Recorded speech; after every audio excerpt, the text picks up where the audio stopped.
So if you have this limiting belief that you need to make more before you can hire your first employee or learn that next skill, it's really time to challenge it.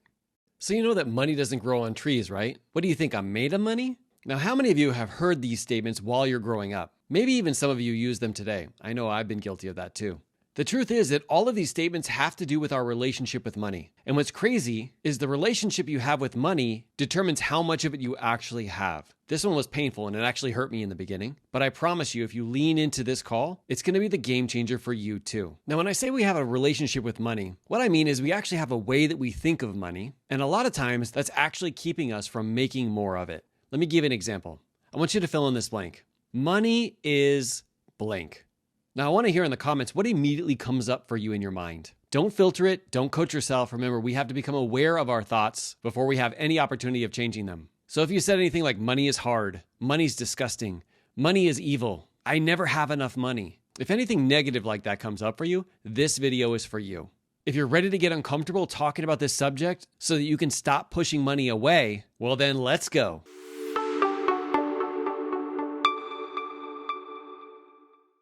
So welcome to Modern Leadership, where we see things differently.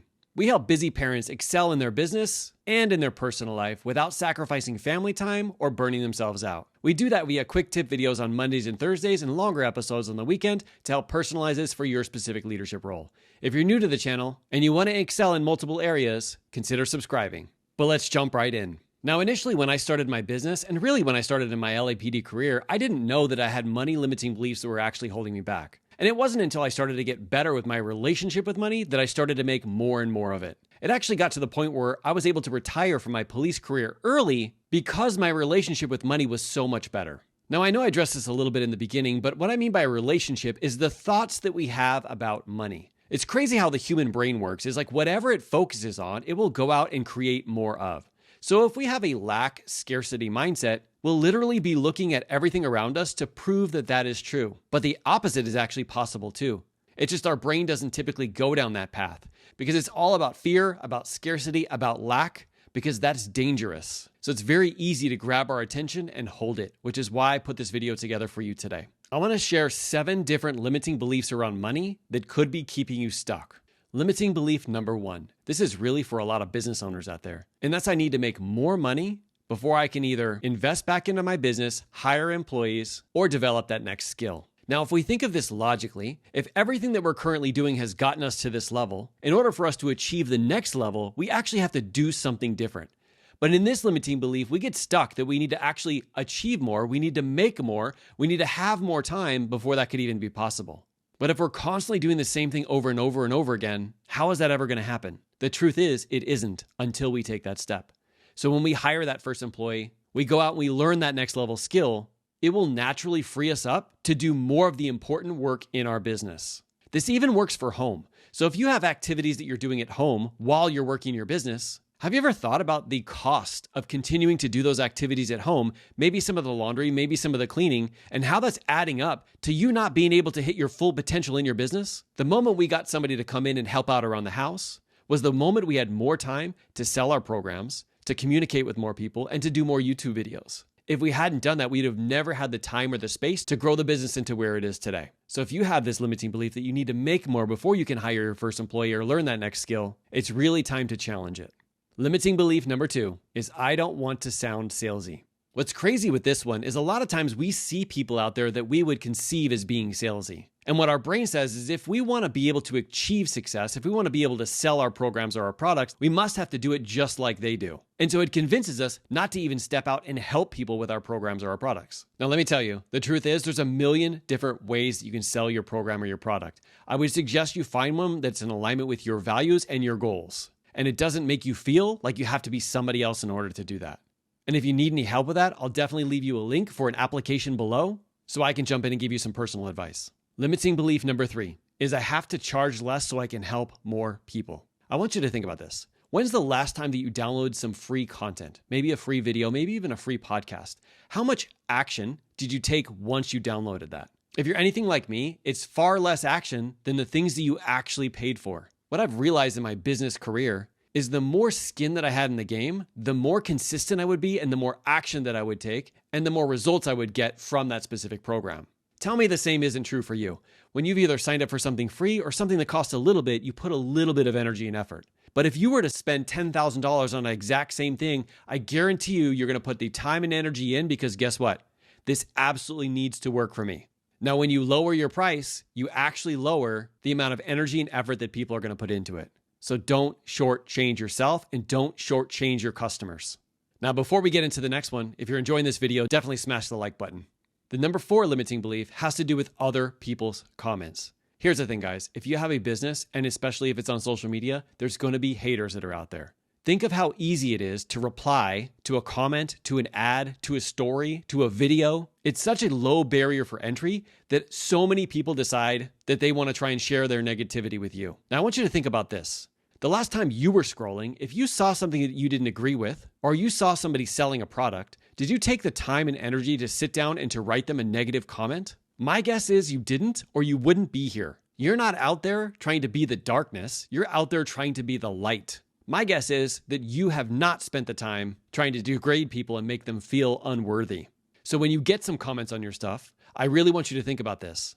In order for you to make a big impact, you need to find a lot of the wrong people. And that was the wrong person. Someone who's really into developing themselves is not going to take the time and energy to put you on blast on social media. So make sure you control your responses to other people's comments. Limiting belief number 5 is I don't know how to make money. The truth is, money is an exchange of energy. I'm giving somebody money to help me solve a problem. And vice versa, people are giving me money in order to help them solve a problem. So how you make money is you help people solve problems.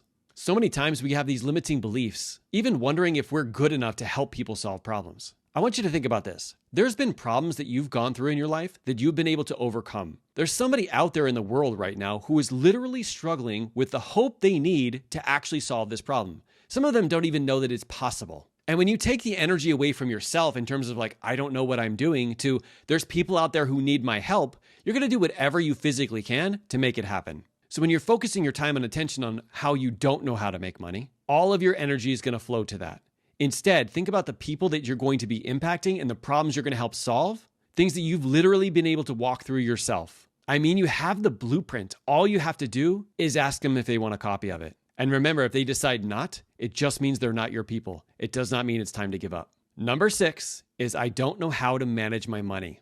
Guys, managing your money is very much a skill. Some of us, I guess, have it naturally. I'm not one of those people. Just like every other skill, it's something that we can learn by going out there and talking to people who know how to manage money. But if you constantly hear yourself saying that you don't know how to manage money and you're not doing anything to fix it, you're literally going to manifest the mismanagement of your money. That was a whole lot of M's. Seriously though, I know a lot of people who make a ton of money and they still live paycheck to paycheck. So if you're serious about managing your money, find somebody who can help you. Stop telling yourself the story that you're just not good at it. And number 7 is money doesn't grow on trees. This is one of the ones that I always have to catch myself whenever my kids want to do something special. They want to go out to eat for the 13th time in a row. They want to go to Disneyland or go to Universal Studios. I want to make sure that I don't plant limiting beliefs inside of them. Now, I also want them to understand that they have to work hard for their money. It doesn't just come easy. But there's this balance between both of them.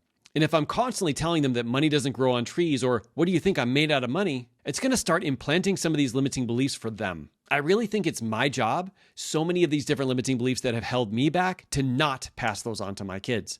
I want them to end with me. So if you ever hear yourself starting to form those words, I want you to stop, and I want you to realize what you could potentially be passing on to someone else. Plus, my kids always remind me, Dad, money does grow on trees. It's paper, remember? Now, we talked about 7 different stories or money limiting beliefs that can hold you back. One of the things that I always found helpful is actually to find a life coach who can help me create new stories that will actually get me to start having a better relationship with money. Because all of us are wired differently, we've grown up in different atmospheres, we've had different emotional experiences. We all have to find the stories that really work and fuel us. Because if you're focused on money being hard, money being icky, or you're thinking, why would somebody want to pay me? You'll actually manifest that in the world every single time. And if you're looking for a life coach, definitely reach out. I'll leave you a link in the show notes so you can connect with one that can actually help you today.